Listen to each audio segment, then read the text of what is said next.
ادھر بخت نصر کو خواب آیا، اب صبح اٹھا تو خواب بھول گیا۔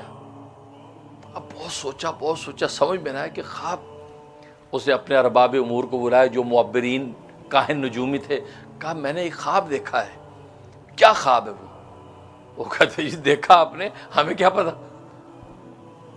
کہا کہ نہیں، خواب بتاؤ، تعبیر بھی بتاؤ، ورنہ تمہارے سروں کو مینار بنا دو۔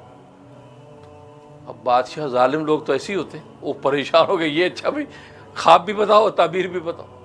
اب شہر کے اندر ہل چل بچ گئی کہ بھائی یہ تو عجیب بادشاہ نے خواب دیکھا ہے، خواب بھی بتاؤ تعبیر بھی بتاؤ۔ اب پریشان، تو یہ بات جیل تک بھی پہنچی جہاں پر حضرت دانیال علیہ الصلوۃ والسلام گرفتار تھے۔ حضرت دانیال تک جب بات پہنچی تو انہوں نے سپرینٹینڈنٹ جیل سے کہا کہ بات سنا تمہارے بادشاہ نے خواب دیکھا ہے؟ کہا کہ ہاں۔ اور وہ پوچھا کہ خواب میں نے کیا دیکھا؟ کہا ہاں۔ کہا کہ میں بتا سکتا ہوں۔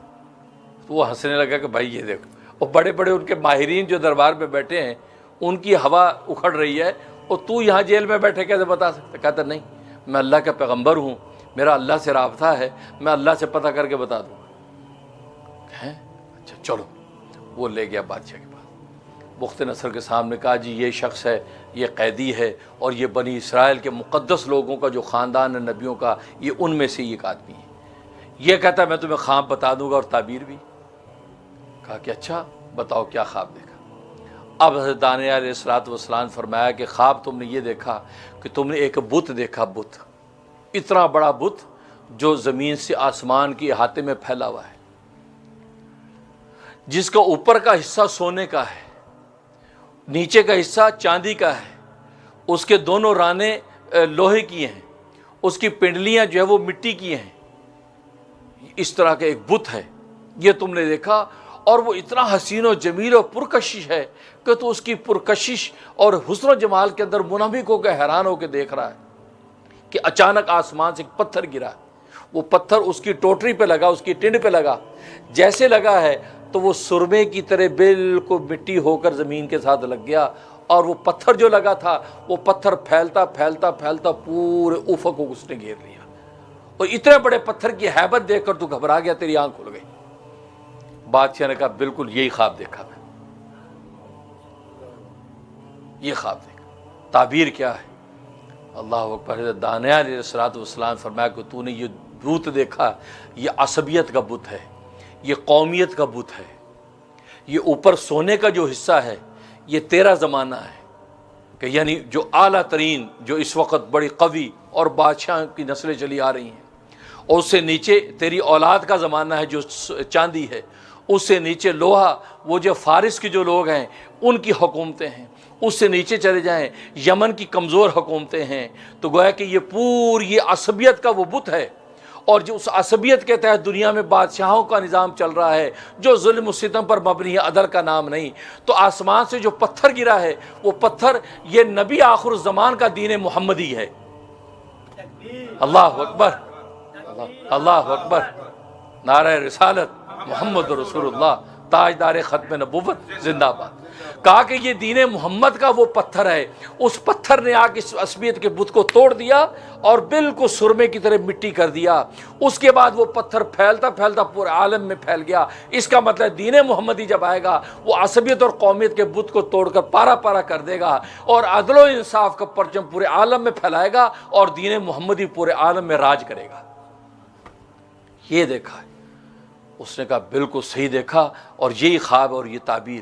بڑا خوش ہوا، اس نے حضرت دانیال علیہ الصلوۃ والسلام کو آزاد کر دیا۔ اب جب یہ خبر پھیلی کہ دین محمدی آئے گی اور نبی آخر زمان آنے ہیں، تو بنی اسرائیل کہ جنہوں نے وہاں پر بخت نصر کے ظلم و ستم دیکھے تھے، اور وہاں یروشلم کے اندر وہاں ندیوں کے ندیاں خون کے بہہ گئی تھی، انہوں نے پتہ لگایا اپنی کتابوں میں کہ یار وہ نبی آخر زمان آنے کہاں ہیں؟ تو بتایا گیا کہ وہ یثرب میں آئیں گے۔ یثرب کہاں؟ وہ یثرب مدینہ منورہ، یعنی عرب کی اس سرزمین کے اندر وہ نبی آئیں گے۔ تو پھر وہاں سے دو قبیلے، بنی نذیر اور بنی قریظہ، یہودیوں کے دو قبیلے بنی اسرائیل کے، انہوں نے وہاں سے ہجرت کی اور آ کر یثرب کے اندر آباد ہو گئے۔ وہاں آ کر انتظار کرنے لگے کہ وہ نبی آخر الزمان آئے گا، ورنہ ظلم کی حالت یہ ہم پر ظلم کی چکی چلی ہے، تو ہمارے لاکھوں انسان جو وہ ذبح ہو گئے۔ ایک روایت میں لکھا کہ 6 لاکھ بنی اسرائیل جو ہے وہ شہید کیے گئے، اور اس وقت شہید کیے گئے، اس میں مسلمان تھے، وہ قتل کیے گئے، ان کی خون کی ندیاں بہہ گئی ہیں، اور وہ ان کو کوئی راستہ نہیں مل رہا ہے۔ تو یہ پھر وہاں سے پناہ لینے کے لیے ہم مکہ کے اندر مدینہ میں پہنچے، اور یہ خیبر کا جو علاقہ ہے وہ خیبر کے اندر جا کے انہوں نے پڑاؤ ڈالا، اور یہاں پر یہ آباد ہو گئے، اور نبی آخر الزمان کا انتظار کرتے رہے۔ اب نبی آخر الزمان کئی سو سال کے بعد سرکار دو عالم صلی اللہ علیہ وسلم کی مکہ کے اندر بعثت ہوئی۔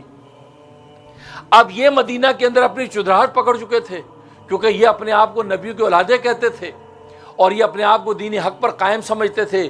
تو مدینہ کے جو لوگ تھے، مدینہ کے جو انصار، ان کی بڑی عزت کرتے، ان کو مقتدر امام مانتے تھے۔ ان کو اب یہ گوارا نہیں ہو رہا تھا کہ یار یہ نبی مکہ میں کون آ گیا ہے۔ اب انہوں نے جب تحقیق کی تو پتہ چلا ہاں یہ بنی اسماعیل میں سے نبی آ گیا ہے، اور یہ خود بنی اسرائیل میں سے تھے۔ انہوں نے یہ سمجھا تھا کہ بنی اسرائیل میں سے آخری نبی آئے گا، اور یہ بنی اسماعیل میں سے آ گیا۔ اب یہ پریشان ہو گئے، انہوں نے پھر نبی کریم صلی اللہ علیہ وسلم کے خلاف یہ ریشہ دوانیاں شروع کر دیں، اور یہ مکہ میں لوگوں کو بھیج کے آپ سے سوالات کرواتے، آپ سے بحث مباحثے کراتے، آپ پر طعن و تشنیع کرتے۔ اس طریقے سے یہ سارا سلسلہ چلاتے۔ تو لہٰذا یہی ہوا۔ اسی طریقے سے یہ وہاں جب آباد ہوئے ہیں، تو آباد ہونے کے بعد جو ہے انہوں نے جو ہے وہ سرکار دو عالم صلی اللہ علیہ وسلم کا انتظار کیا کہ وہ تشریف لائیں۔ چنانچہ نبی کریم صلی اللہ علیہ وسلم جب مدینہ طیبہ کے اندر پہنچے ہیں، وہاں یہ یہود کے قبیلے موجود تھے، اور وہاں سرکار دو عالم صلی اللہ علیہ وسلم کو اگر آپ مانتے ہیں تو نتیجہ یہ ہوگا کہ ہماری چراہتیں ختم ہو جائیں گی۔ اور جبکہ ان کے آنے سے پہلے ان کی حالت یہ تھی، قرآن کہہ رہا وَلَمَّا جَاءَهُمْ كِتَابٌ مِّنْ عِندِ اللَّهِ مُصَدِّقٌ لِّمَا مَعَهُمْ، اور جب آئی ان کے پاس کتاب اللہ کی طرف سے جو تصدیق کر رہی تھی اس کتاب کی جو ان کے پاس ہے، وَكَانُوا مِن قَبْلُ يَسْتَفْتِحُونَ عَلَى الَّذِينَ كَفَرُوا، اور اس سے پہلے وہ کافروں کے اوپر فتح طلب کرنے کے لیے محمد کا وسیلہ دیتے تھے، کہتے تھے کہ محمد آئیں گے نبی آخر الزمان، وہ ہمارے نبی، ہم پھر تم سے پوچھیں گے۔ ان کے آنے سے پہلے ان کے وسیلے دیتے تھے کہ اس کے وسیلے سے اللہ ہمیں فتح دینا، اور مشرکین مکہ کے اوپر جو ہے یہ وہ کرتے تھے کہ محمد آئیں گے پھر ہم تم سے پوچھیں گے۔ ان کے آنے سے پہلے یہ کرتے تھے۔ فلما جاءہم، اور جب محمد آ گئے ما عرفوا، جس کو یہ پہچانتے تھے اپنی کتابوں کے ذریعے سے کہ یہاں محمد نے آنا ہے، تو کفروا بھی، انکار کر گئے، آپ کی تکذیب کر دی۔ بس اللہ نے کہا فلعنۃ اللہ علی الکافرین، اللہ کی لعنت ہو ان کافروں کے اوپر کہ جس کے انتظار میں وہاں سے چلے اور یہاں برسا برس صدیاں گزاریں، اور وہ جب سچی بات آ گئی، سچا محمد آ گیا، تو لیکن حسد اور بغض کی وجہ سے اب محمد کا انکار کر دیا۔ ایسے کافروں پر اللہ کی لعنت ہو۔